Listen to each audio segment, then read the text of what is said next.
أعوذ بالله من الشيطان الرجيم بسم الله الرحمن الرحيم والمحصنات من النساء إلا ما ملكت أيمانكم كتاب الله عليكم وأحل لكم ما وراء ذلكم أن تبتغوا بأموالكم محصنين غير مسافحين فما استمتعتم به منهن فآتوهن أجورهن فريضة ولا جناح عليكم فيما تراضيتم به من بعد الفريضة إن الله كان عليما حكيما ومن لم يستطع منكم طولا أن ينكح المحصنات المؤمنات فمما ملكت أيمانكم من فتياتكم المؤمنات والله أعلم بإيمانكم بعضكم من بعض فانكحوهن بإذن أهلهن وآتوهن أجورهن بالمعروف محصنات غير مسافحات ولا متخذات أخدان فإذا أحصن فإن أتين بفاحشة فعليهن نصف ما على المحصنات من العذاب ذلك لمن خشي العنة منكم وأن تصبروا خير لكم والله غفور رحيم يريد الله ليبين لكم ويهديكم سنن الذين من قبلكم ويتوب عليكم والله عليم حكيم والله يريد أن يتوب عليكم ويريد الذين يتبعون الشهوات أن تميلوا ميلا عظيما يريد الله أن يخفف عنكم وخلق الإنسان ضعيفا يا أيها الذين آمنوا لا تأكلوا أموالكم بينكم بالباطل إلا أن تكون تجارة عن تراض منكم ولا تقتلوا أنفسكم إن الله كان بكم رحيما ومن يفعل ذلك عدوانا وظلما فسوف نصليه نارا وكان ذلك على الله يسيرا إن تجتنبوا كبائر ما تنهون عنه نكفر عنكم سيئاتكم وندخلكم مدخلا كريما ولا تتمنوا ما فضل الله به بعضكم على بعض للرجال نصيب مما اكتسبوا وللنساء نصيب مما اكتسبن واسألوا الله من فضله إن الله كان بكل شيء عليما ولكل جعلنا موالي مما ترك الوالدان والأقربون والذين عقدت أيمانكم فآتوهم نصيبهم إن الله كان على كل شيء شهيدا الرجال قوامون على النساء بما فضل الله بعضهم على بعض وبما أنفقوا من أموالهم فالصالحات قانتات حافظات للغيب بما حفظ الله واللاتي تخافون نشوزهن فعظوهن وهجروهن في المضاجع واضربوهن فإن أطعنكم فلا تبغوا عليهن سبيلا إن الله كان عليا كبيرا وإن خفتم شقاق بينهما فابعثوا حكما من أهله وحكما من أهلها إن يريدا إصلاحا يوفق الله بينهما إن الله كان عليما خبيرا واعبدوا الله ولا تشركوا به شيئا وبالوالدين إحسانا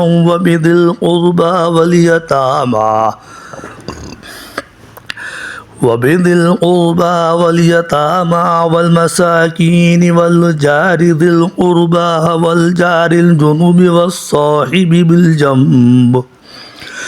والصاحب بالجنب وابن السبيل وما ملكت أيمانكم إن الله لا يحب من كان مختالا فخورا الذين يبخلون ويأمرون الناس بالبخل ويكتمون ما آتاهم الله من فضله واعتدنا للكافرين عذابا مهينا والذين ينفقون أموالهم رئاء الناس ولا يؤمنون بالله ولا باليوم الآخر ومن يكن الشيطان له قرينا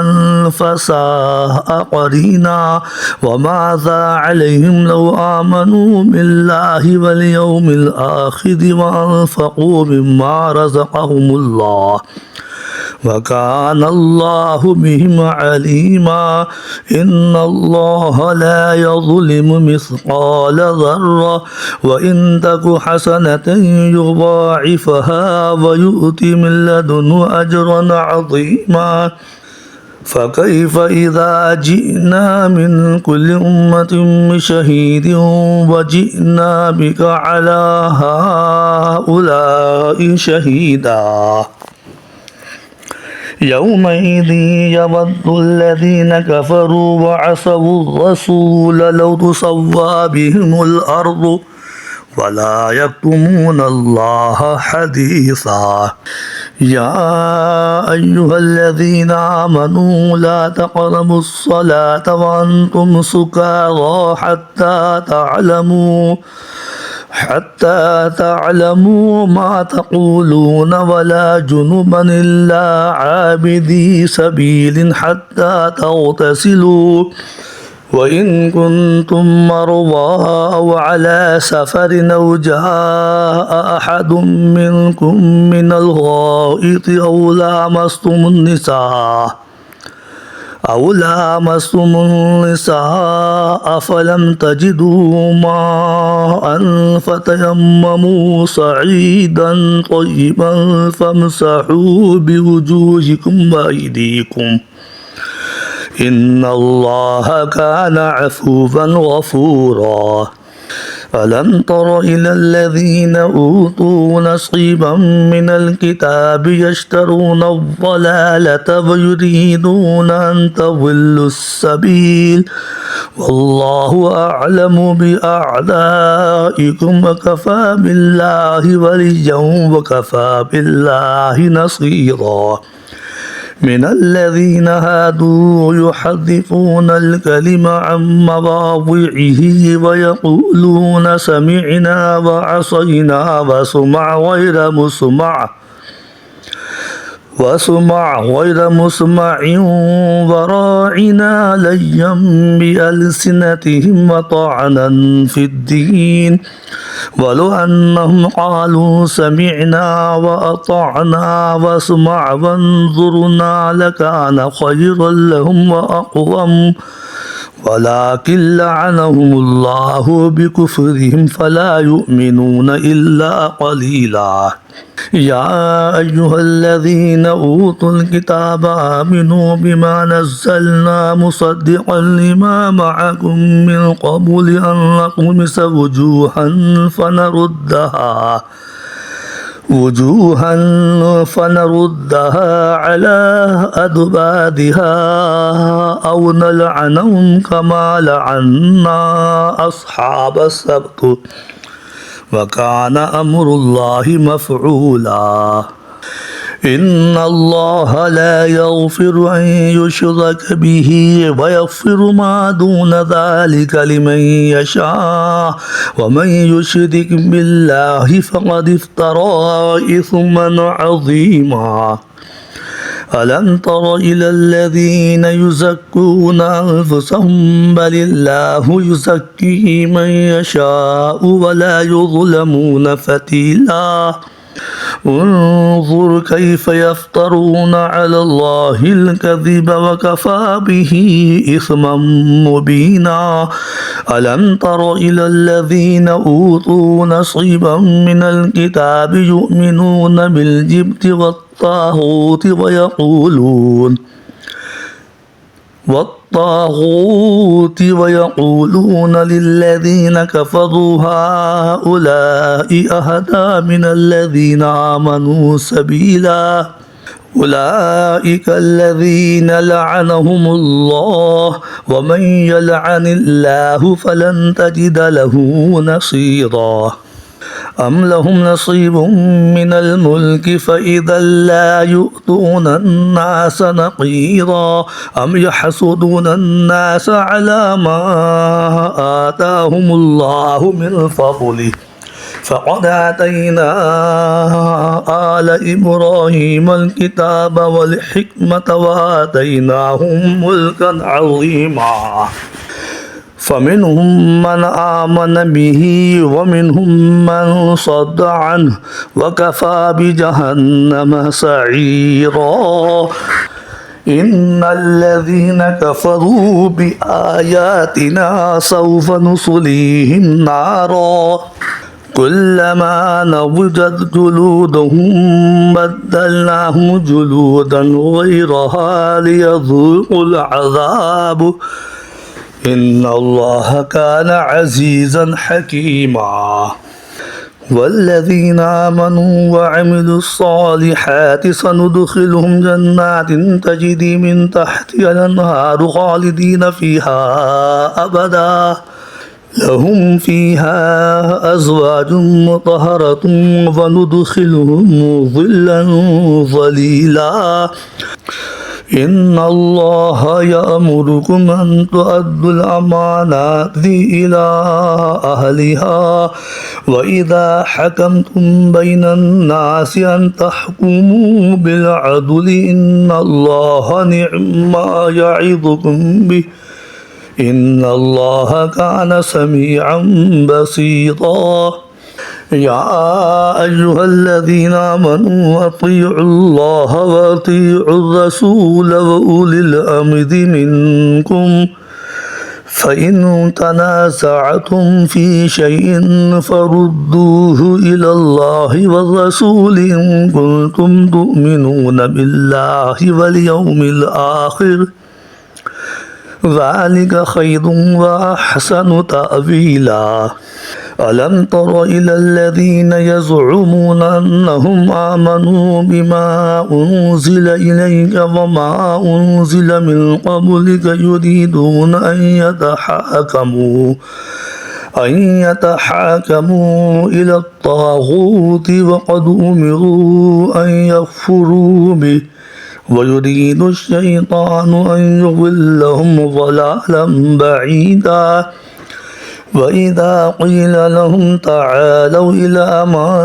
أنزل الله وإلى الرسول رأيت المنافقين يصدون عنك صدودا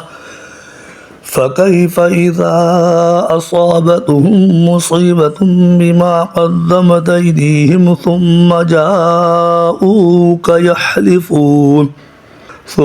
جاءوك يحلفون بالله إن أردنا إلا إحسانا وتوفيقا أولئك الذين يعلم الله ما في قلوبهم فأعرض عنهم وعظهم وقل لهم في أنفسهم قولا بليغا وما أرسلنا من رسول إلا ليطاع بإذن الله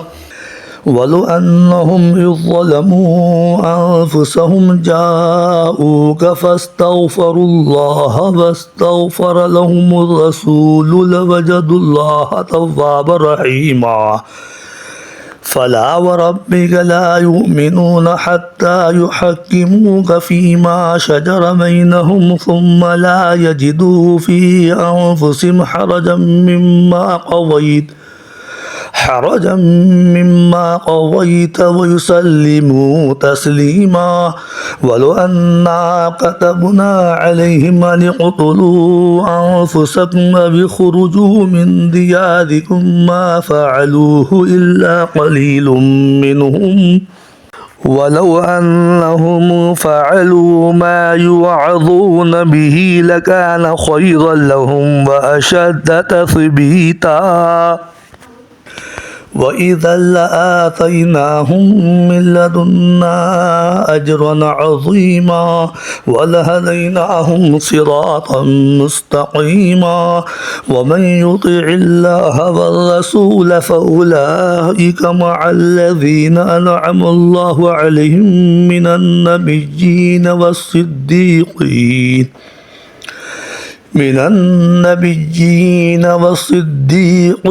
والشهداء والصالحين وحسن أولئك رفيقا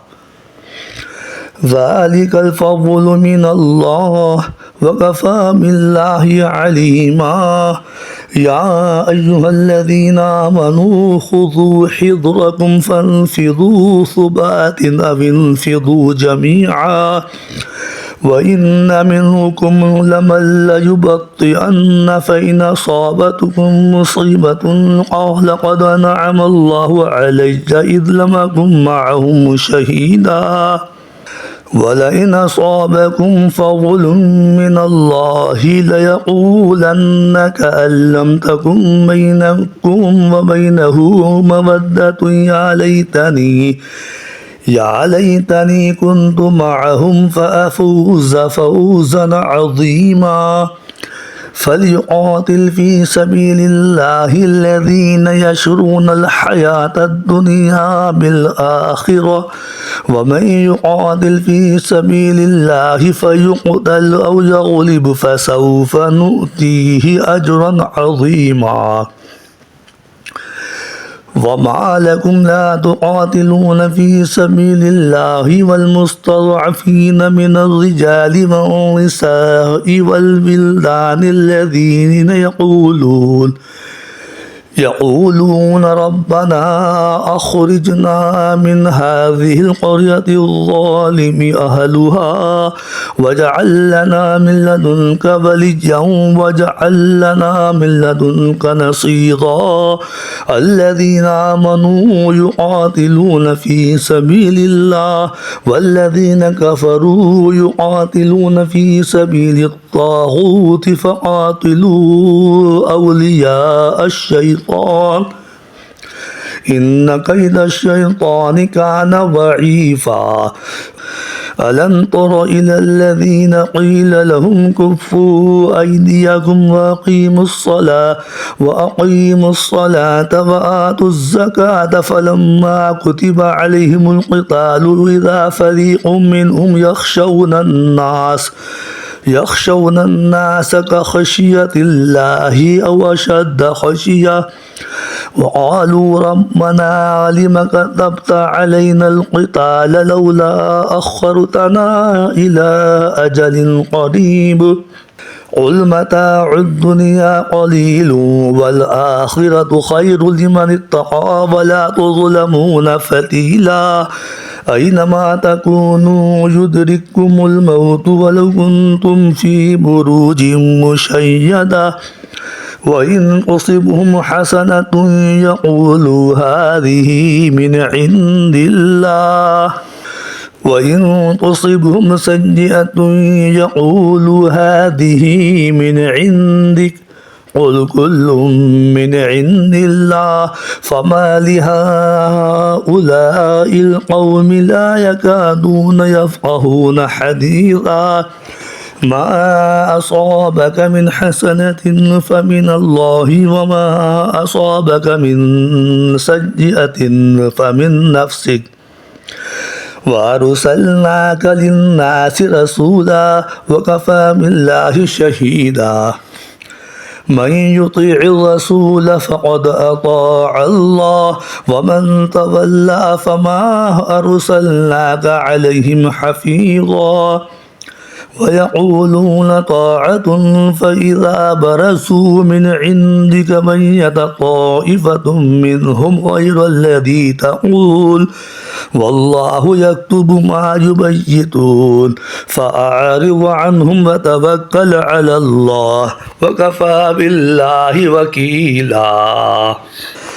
أفلا يتدبرون القرآن ولو كان من عند غير الله لوجدوا فيه اختلافا كثيرا وإذا جاءهم أمر من الأمن أو الخوف أذاعوا به ولردوه إلى الرسول وإلى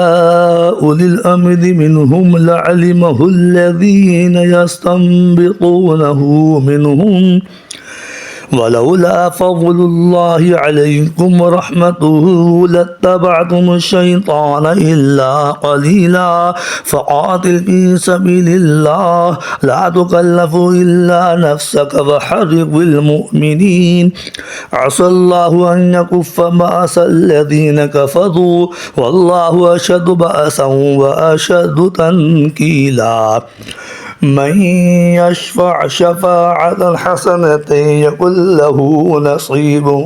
منها ومن يشفع شفاعة سيئة يكن له كفل منها وكان الله على كل شيء مقيتا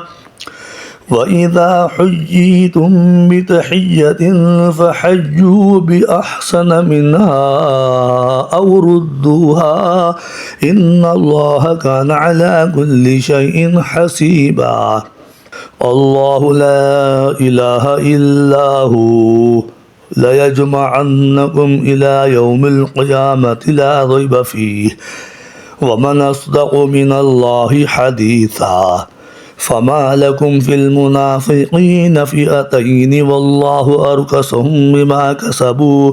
أتريدون أن تهدوا من أضل الله ومن يضلل الله فلن تجد له سبيلا ودوا لو تكفرون كما كفروا فتكونون سواء فلا تتخذوا منهم أولياء حتى يهاجروا في سبيل الله فإن تولوا فخذوهم وقتلوهم حيث وجدتموهم ولا تتخذوا منهم وليا ولا نصيرا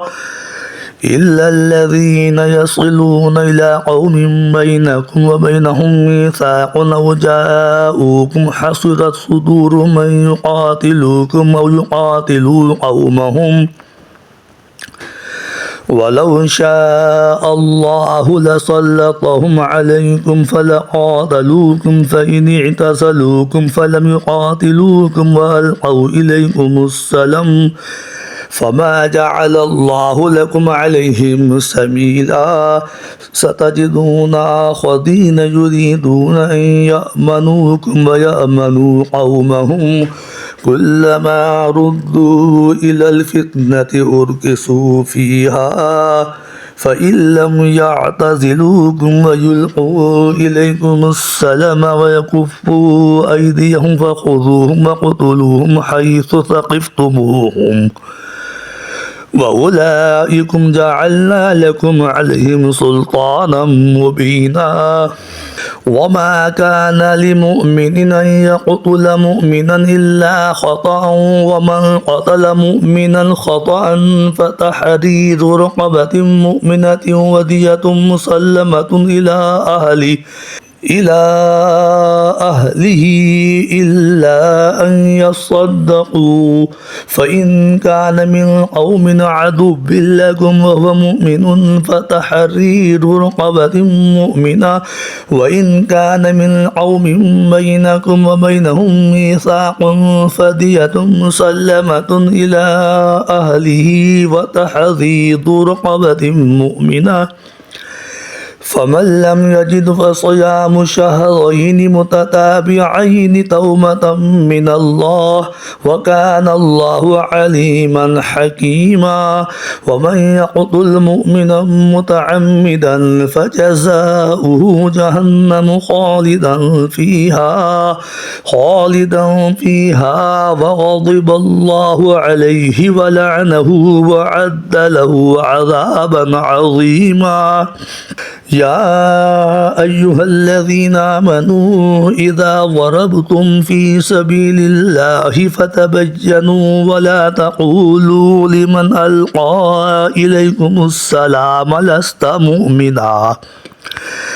تبتغون عرض الحياة الدنيا فعند الله مغانم كثيرة كذلك كنتم من قبل فمن الله عليكم فتبينوا إن الله كان بما تعملون خبيرا. لا يستوي القاعدون من المؤمنين غير أولي الضرر والمجاهدون في سبيل الله بأموالهم وأنفسهم فضل الله المجاهدين بأموالهم وأنفسهم على القاعدين درجة وكلا وعد الله الحسنى وفضل الله المجاهدين على القاعدين أجرا عظيما درجات منه ومغفرة ورحمة وكان الله غفورا رحيما. إن الذين توفاهم الملائكة ظالمي أنفسهم قالوا فيما كنتم قالوا كنا مستضعفين في الأرض قالوا ألم تكن أرض الله واسعة فتهاجروا فيها فأولئك مأواهم جهنم وساءت مصيرا إلا المستضعفين من الرجال والنساء والولدان لا يستطيعون حيلة ولا يهتدون سبيلا فأولئك عسى الله أن يعفو عنهم وكان الله عفوا غفورا. ومن يهاجر في سبيل الله يجد في الأرض مراغما كثيرا وسعة ومن يخرج من بيته مهاجرا إلى الله ورسوله ثم يدركه الموت فقد وقع أجره على الله وكان الله غفورا رحيما. وإذا ضربتم في الأرض فليس عليكم جناح أن تقصروا من الصلاة إن خفتم أن يفتنكم الذين كفروا إن الكافرين كانوا لكم عدوا مبينا. وإذا كنت فيهم فأقمت لهم الصلاة فلتقم طائفة منهم معك وليأخذوا أسلحتهم فإذا سجدوا فليكونوا من ورائكم ولتأت طائفة أخرى لم يصلوا فليصلوا معك وليأخذوا حذرهم وأسلحتهم ود الذين كفروا لو تغفلون عن أسلحتكم وأمتعتكم فيميلون عليكم ميلة واحدة ولا جناح عليكم إن كان بكم أذى من مطر أو كنتم مرضى أن تضعوا أسلحتكم وخذوا حذركم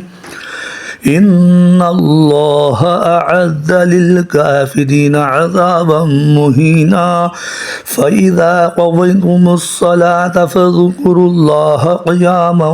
وقعودا وعلى جنوبكم فإذا اطمأننتم فأقيموا الصلاة إن الصلاة كانت على المؤمنين كتابا موقوتا. ولا تهنوا في ابتغاء القوم إن تكونوا تألمون فإنهم يألمون كما تألمون وترجون من الله ما لا يرجون وكان الله عليما حكيما إنا أنزلنا إليك الكتاب بالحق لتحكم بين الناس بما أراك الله ولا تكن للخائنين خصيما واستغفر الله إن الله كان غفورا رحيما ولا تجادل عن الذين يختانون أنفسهم إن الله لا يحب من كان خوانا أثيما يستخفون من الناس ولا يستخفون من الله وهو معهم إذ يبيتون ما لا يرضى من القول وكان الله بما يعملون محيطا ها أنتم هؤلاء جادلتم عنهم في الحياة الدنيا فمن يجادل الله عنهم يوم القيامة أم من يكون عليهم وكيلا ومن يعمل سوءا أو يظلم نفسه ثم يستغفر الله يجد الله غفورا رحيما ومن يكسب إثما فإنما يكسبه على نفسه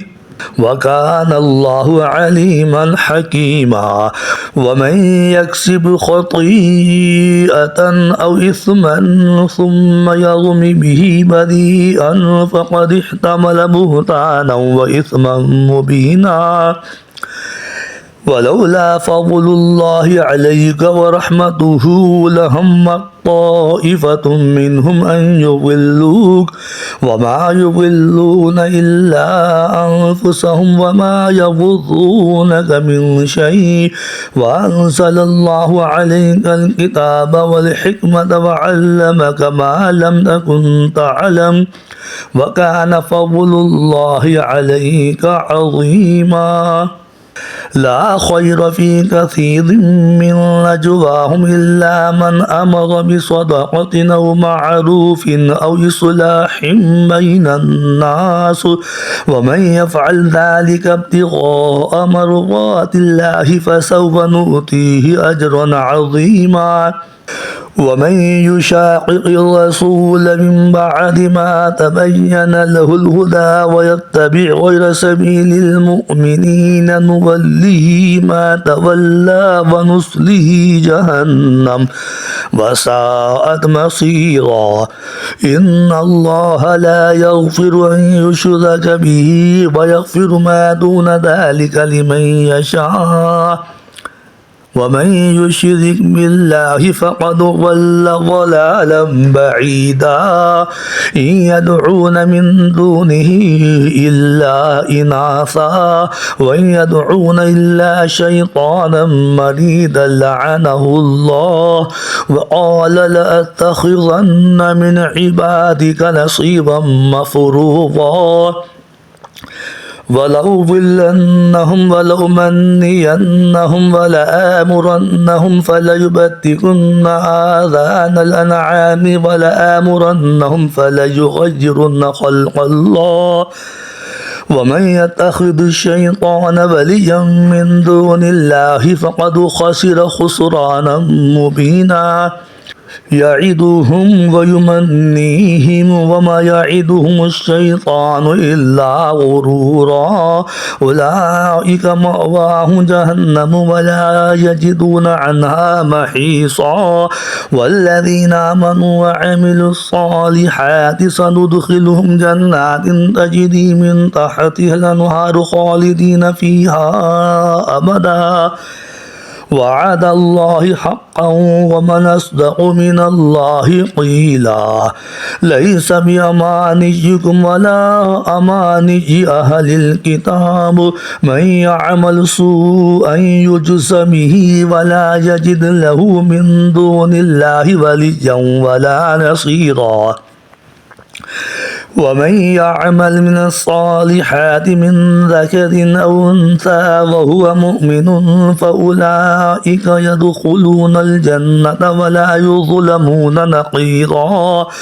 ومن أحسن دينا ممن أسلم وجهه لله وهو محسن واتبع ملة إبراهيم حنيفا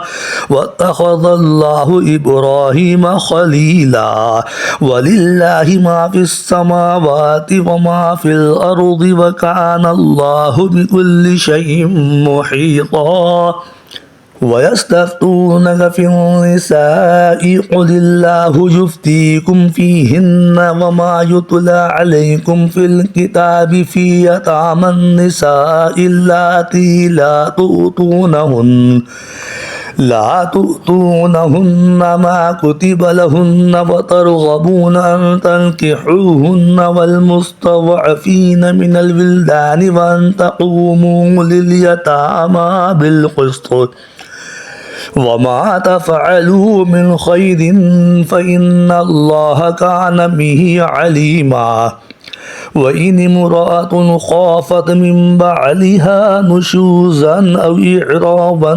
فلا جناح عليهما أن يصلحا بينهما صلحا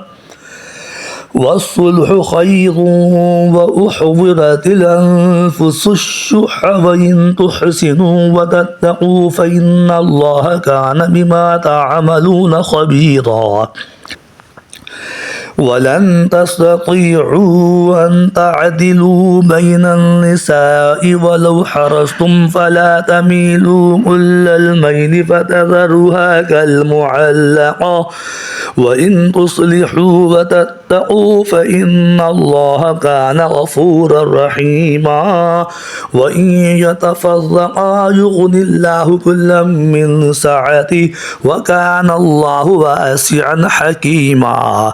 ولله ما في السماوات وما في الأرض ولقد وصينا الذين أوتوا الكتاب من قبلكم وإياكم أن اتقوا الله وإن تكفروا فإن لله ما في السماوات وما في الأرض وكان الله غنيا حميدا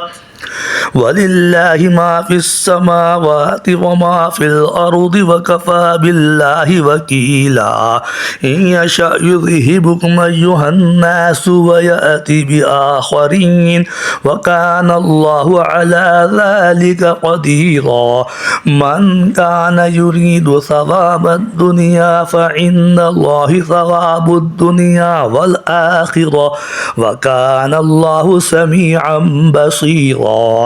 يا أيها الذين آمنوا كونوا قوامين بالقسط شهداء لله ولو على أنفسكم أو الوالدين والأقربين إن يكن غنيا أو فقيرا فالله أولى بهما فلا تتبعوا الهوى أن تعدلوا وإن تلووا أو تعرضوا فإن الله كان بما تعملون خبيرا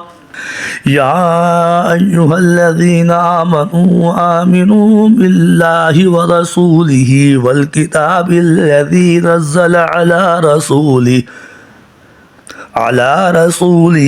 والكتاب الذي أنزل من قبل ومن يكفر بالله وملائكته وكتبه ورسله واليوم الآخر فقد ضل ضلالا بعيدا إن الذين آمنوا ثم كفروا ثم آمنوا ثم كفروا ثم ازدادوا كفرا لم يكن الله ليغفر لهم ولا ليهديهم سبيلا بشر المنافقين بأن لهم عذابا أليما الذين يتخذون الكافرين أولياء من دون المؤمنين أيبتغون عندهم العزة فإن العزة لله جميعا وقد نزل عليكم في الكتاب أن إذا سمعتم آيات الله يكفر بها ويستهزأ بها فلا تقعدوا معهم حتى يخوضوا في حديث غيره إنكم إذا مثلهم إن الله جامع المنافقين والكافرين في جهنم جميعا